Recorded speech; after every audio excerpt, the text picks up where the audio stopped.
Republic, Ambassador Buhari Ahmed Mohammed Yeslem Beset from the Sahrawi Republic, which is a government recognized as the Western Sahara by over 70 nations.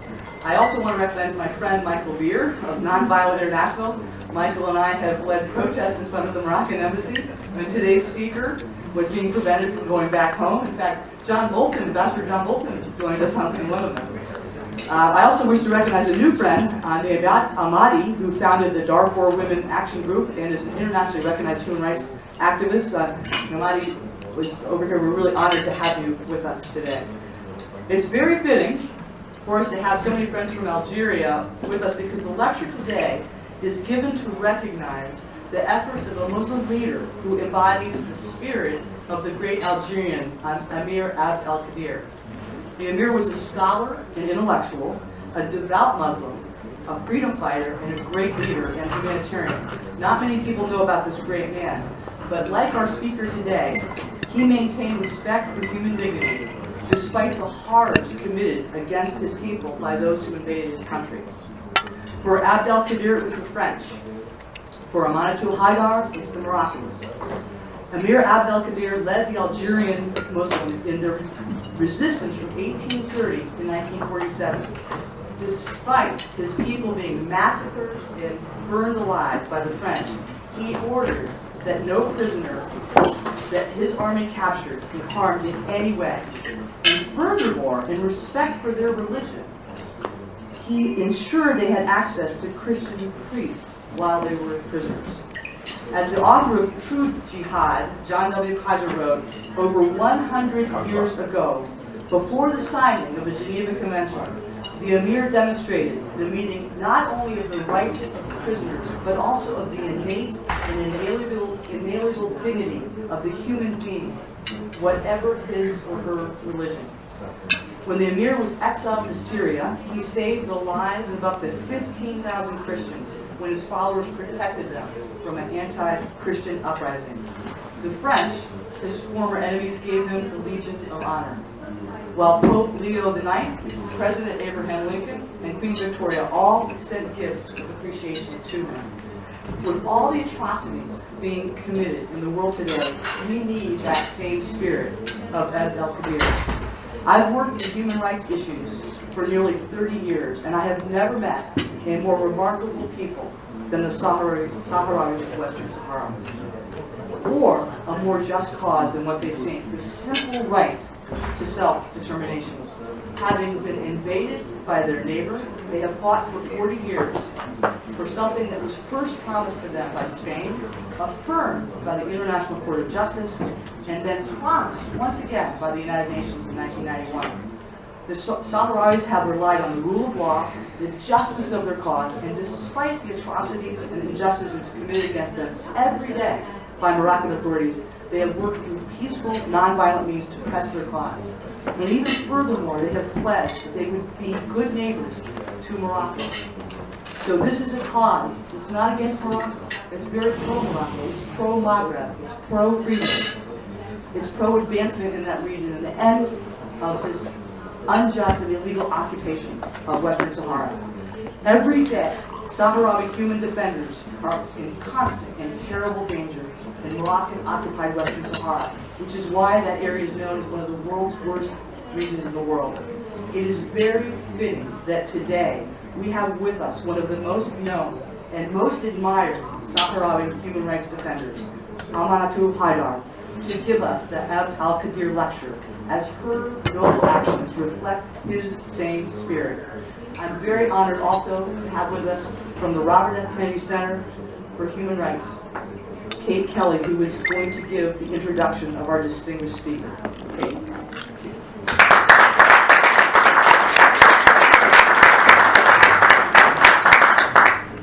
Welcome everyone, and most welcome to Ms. Haidar today. We're honored to be at her side and to advocate for the protection of human rights in Western Sahara. Aminatou is president of the Collective of Sahrawi Human Rights Defenders, CODESA, an organization that reports violations of human rights in Western Sahara. In 2008, Ms. Haidar received the Robert for her courageous, nonviolent work promoting civil, political, social, and cultural and economic rights of the people of Western Sahara, including the rights to freedom of speech, freedom of association, and to self-determination. Ms. Haidar is called the Sahrawi Gandhi. This is due to many things, but one of them is her commitment, her lasting commitment to nonviolence, her continual commitment to nonviolence, despite the violence that has been perpetrated against her family, her friends, and her loved ones. She is steadfast in her advocacy for nonviolence. Since 1975, in defiance of a ruling by the International Court of Justice, Morocco has continuously occupied Western Sahara. Through nonviolent means, Ms. Haidar has denounced the human rights violations against the Sahrawi and advocated for the fulfillment of the right to self-determination. In 1987, for participating in a peaceful, nonviolent demonstration, Ms. Haidar was arrested and spent 4 years in a secret prison. There she was brutally tortured and was never charged with a crime or taken to trial. She was kept blindfolded throughout the duration of her detention and suffered permanent health effects. Due to her continued activism in the defense of fundamental rights of all Sahrawi people, despite these hardships, and repeatedly suffered the consequences of speaking out against Moroccan human rights violations. In June 2005, Ms. Haidar was brutally beaten and injured by the police during a demonstration in El Ain, the capital of Western Sahara. She was arrested at the hospital after receiving 12 cranial stitches and treatment for 3 broken ribs. She served 7 months in 2005 in a black prison in El Ain. There she and 37 other political detainees began a 32-day hunger strike to demand improved detention conditions, investigations into allegations of torture, and the release of all political prisoners. In the fall of 2009, on returning from a visit to the United States, much like this one, the Moroccan government forcibly removed her passport and expelled her from Western Sahara to the Canary Islands in violation of the International Covenant of Civil and Political Rights. In response, Ms. Haidar went on a hunger strike that ultimately lasted 32 days, garnered international attention, and until she was allowed to return to her country, Western Sahara. I recently accompanied Aminatou to a visit to the European Parliament in Brussels. And while there, she showed her strength, but also her charity. I saw her take time to be concerned with people who were homeless in the city. I saw her give what very little money she has to a homeless person on the street. Poverty and injustice everywhere are her concern. Aminatou is not only a woman of courage and conviction, she is a woman with inspiring compassion. She is a hero to us all. Welcome, Aminatou.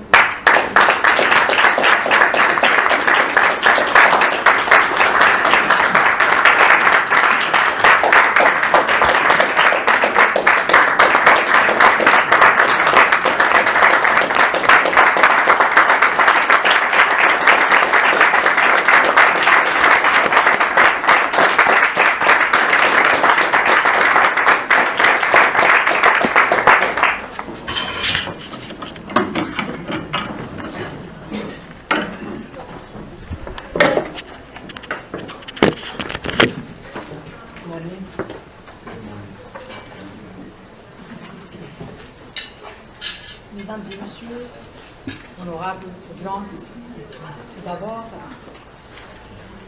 je tiens à vous remercier et à remercier le Defense Forum Foundation pour m'avoir invité honoré d'être aujourd'hui parmi vous au Congrès des États-Unis d'Amérique, le Congrès, pour donner une allocution dans le cadre d'un cadre lecture.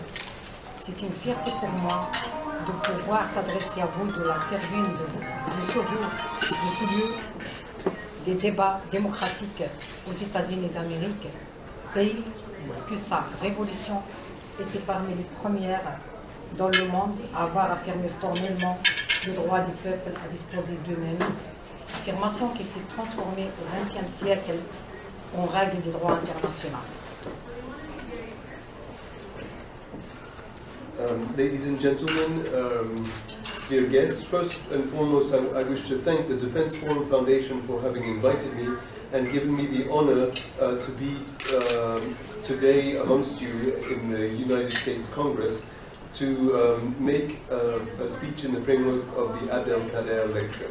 I am very proud to talk to you in this forum of democracy in the United States being a country whose revolution was amongst the first in the world to formally recognize the right to self-determination for all peoples, and which is still in the 20th century upholding the rule of law. À cette occasion également, permettez-moi de rendre un grand hommage au leader musulman, l'émir Abdelkader, que ses idées nobles et ses comportements humains durant l'ère coloniale qu'a vécu son pays, l'Algérie, continuent de guider depuis plus d'un siècle et demi des générations de leaders musulmans éclairés dans leur combat pacifique pour la promotion des valeurs de la paix et la liberté dans leur pays. De même, je ne vous cache pas que j'étais très émue quand j'ai appris que the Defense Forum Foundation a qualifié mon combat pour l'autodétermination du peuple sahraoui de combat noble et inspiré des idées éclairées de l'émir Abdelkader. And I am speaking today in homage to the great Muslim leader Emir Abdelkader, whose noble ideas and human behavior during the colonial era and during the plight that his country Algeria lived through continue to guide for more than 150 years generations of Muslim leaders enlightened in their peaceful fight for the promotion of the values of peace and freedom in their country. And I also have to tell you that I am very touched when I learned that the Defense Forum Foundation qualified my own fight for self-determination of the Sahrawi people as a noble fight inspired by the enlightened ideas of Emir Abdelkader. Mesdames et messieurs, honorable audience, depuis l'occupation illégale marocaine de mon pays, le Sahara occidental, le 31 octobre 1975, le Maroc viole systématiquement tous les aspects des droits de l'homme. C'est ainsi que le régime marocain a semé la terreur contre la population civile sahraoui. Des milliers de civils sahraouis s'étaient trouvés contraints de fuir les territoires occupés du Sahara occidental pour sauver leur vie et rejoindre leurs proches déjà engagés dans l'armée de libération populaire sahraoui. Ladies and gentlemen, since the Moroccan illegal occupation of my country, Western Sahara, on October 31st, 1975, Morocco systematically violates all aspects of human rights. Thus, the Moroccan regime has terrorized the civilian Sahrawi population. Thousands of civilians found themselves forced to flee the occupied territories of Western Sahara to save their lives and join the members of their family who were already fighting in the freedom army of the popular freedom army of the Sahrawi people.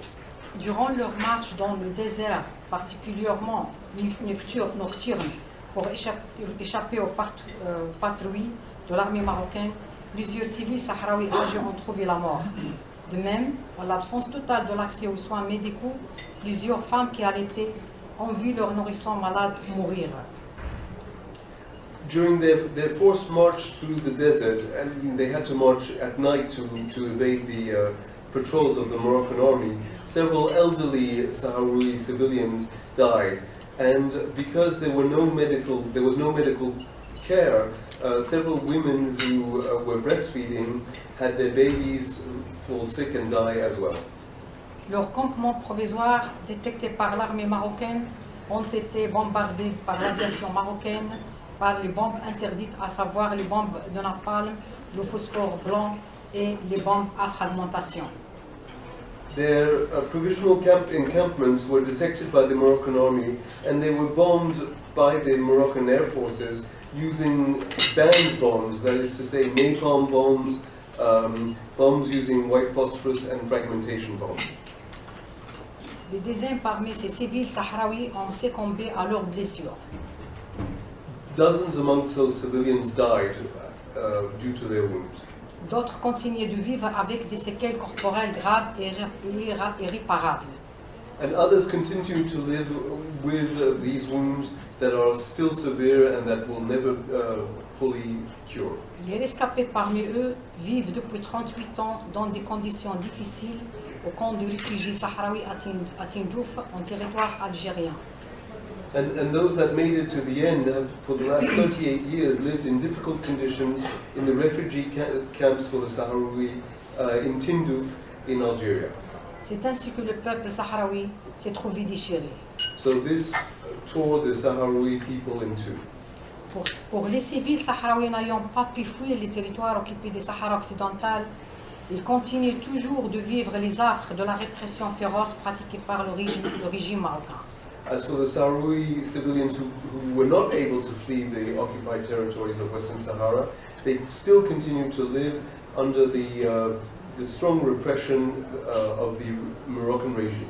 Des centaines de civils sahraouis ont été enlevés par les autorités marocaines. Les périodes de leur disparition ont varié de quelques mois à 16 ans. Ils étaient séquestrés dans des lieux de séquestration secrets au Maroc et au Sahara occidental où ils avaient trop souffert et étaient soumis aux méthodes de torture corporelle et psychique les plus féroces. Hundreds of Sahrawi civilians were kidnapped by the Moroccan authorities, and the times of their incarceration has varied, going from a few months to 16 years.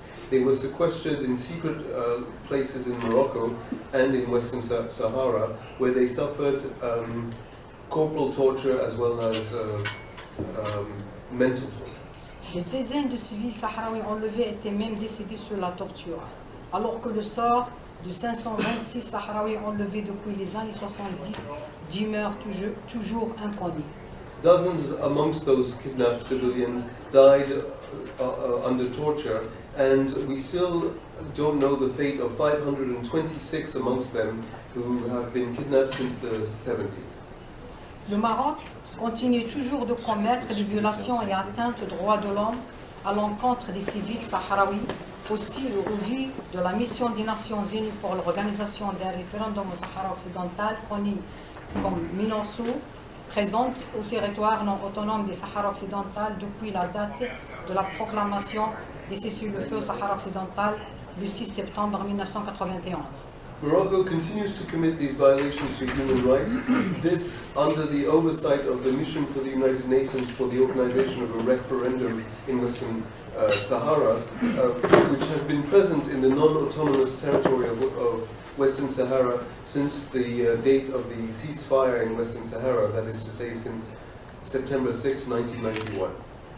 Ces violations et atteintes aux droits de l'homme ont continué d'être commises même après la création au Maroc du Conseil national des droits de l'homme, CNDH, qui est censé agir pour prémunir la société marocaine et sahraoui contre les violations et les atteintes aux droits de l'homme, surtout qu'elle est présentée par l'État du Maroc et les représentations diplomatiques au Maroc de certaines puissances mondiales comme étant un mécanisme marocain des droits de l'homme répondant aux normes de la Déclaration de Paris régissant la constitution des institutions nationales des droits de l'homme, alors qu'elle est en réalité loin de répondre au principe de la déclaration en question.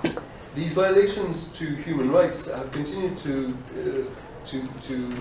be committed even after the creation in Morocco of a National Council for Human Rights, which is supposed to protect both the Moroccan and the Sahrawi society against violations to human rights. This Council for Human Rights was presented by the Moroccan state and the embassies of Morocco as being a Moroccan mechanism to protect human rights corresponding to the standards of the Paris Declaration on the constitution of national institutions for human rights. But in actuality, this institution is not upholding the principles of the Paris Declaration. D'autre part, les violations et les atteintes aux droits de l'homme ont continué également d'être commises par les autorités marocaines à l'encontre de la population civile sahraoui, malgré les appels au respect des droits de l'homme au Sahara occidental formulés dans les rapports annuels des départements d'État et des départements d'Amérique sur la situation des droits de l'homme dans les pays du monde et ceux des organisations internationales des droits de l'homme comme Human Rights Watch, Amnesty International, le Centre Robert F. Kennedy pour la justice et les droits de l'homme, la Fédération internationale des droits de l'homme, Frontline Defender et autres. Et malgré l'adoption de résolutions des conseils de sécurité et les rapports périodiques des secrétaires généraux de l'Organisation des Nations Unies sur la situation au Sahara occidental, adressés au Conseil de sécurité appelant au respect des droits de l'homme au Sahara occidental. And these violations to human rights continue to be systematically committed by the Moroccan authorities against the Sahrawi civilian population, despite constant appeals to respecting human rights in Western Sahara that have been presented in the annual reports of the State Department on the situation of human rights in countries of the world, as well as in the reports of various international organizations protecting human rights, such as Human Rights Watch, Amnesty International, the Center Robert F. Kennedy, the International Federation for Human Rights, Frontline Defender, amongst others. And also, despite the adoption of resolutions in the Security Council and regular reports presented by the Secretary General of the United Nations on the situation in Western Sahara directed to the Security Council and calling for the respect of human rights in Western Sahara. Mesdames et messieurs, pour épargner les civils sahraouis des affres de la répression des autorités marocaines et garantir à mon peuple de jouir de ses droits légitimes, mon organisation, le collectif des défenseurs sahraouis des droits de l'homme CODESA, n'a cessé de réclamer la création d'un mécanisme de l'ONU chargé de la surveillance et la protection des droits de l'homme au Sahara occidental. Ladies and gentlemen, to protect the civilian Sahrawi from repression committed by the Moroccan authorities and guarantee that my people can freely live their legitimate rights, my organization, the Collective of Sahrawi Defensors for Human Rights, CODESA, has constantly demanded the creation of a UN mechanism that would be tasked with upholding and protecting human rights in Western Sahara. Dans le cadre de la réclamation de la création d'un mécanisme des Nations Unies chargé de la surveillance des droits de l'homme au Sahara occidental, qui est devenu au fil des ans une revendication des organisations internationales de défense des droits de l'homme, ce sont certaines grandes puissances membres du Conseil de sécurité qui s'opposent toujours à la volonté de la communauté internationale, voulant exiger le respect des droits de l'homme légitimes, des droits légitimes du peuple sahraoui par la création d'un mécanisme des Nations Unies chargé de la surveillance des droits de l'homme au Sahara occidental et garantir au peuple sahraoui de jouir de son droit à l'autodétermination, comme c'était le cas en avril 2013 lorsque ces grandes puissances mondiales avaient malheureusement refusé d'appuyer au Conseil de sécurité des Nations Unies un projet de résolution présenté par les États-Unis d'Amérique sur l'élargissement du mandat de la MINURSO au volet de la surveillance des droits de l'homme au Sahara occidental. So as I was saying, we are constantly demanding the creation of a UN mechanism to uphold human rights in Western Sahara, and this has in turn become a demand of international human rights defense organizations. But there are a few powers that are members of the Security Council that still oppose themselves to the will of the international community that demands the respect of the legitimate rights of the Sahrawi people through the creation of a UN mechanism to protect human rights. This was the case in April 2013 when these global powers unfortunately refused to support in the Security Council of the United Nations a draft resolution presented by the United States on expanding the mandate of MINURSO to surveillance of human rights in Western Sahara. Face à cette opposition de ces grandes puissances mondiales et vu l'impossibilité de faire voter par le Conseil de sécurité une telle résolution, la communauté internationale a pu trouver un consensus autour de la résolution 2099 adoptée le 25 avril 2013 par le Conseil de sécurité appelant à l'amélioration de la situation des droits de l'homme au Sahara occidental, à la mise au point et à l'application des mesures indépendantes et crédibles garantissant le plein respect des droits de l'homme en gardant à l'esprit les obligations découlant des droits internationaux et à la promotion et la protection des droits de l'homme au Sahara occidental.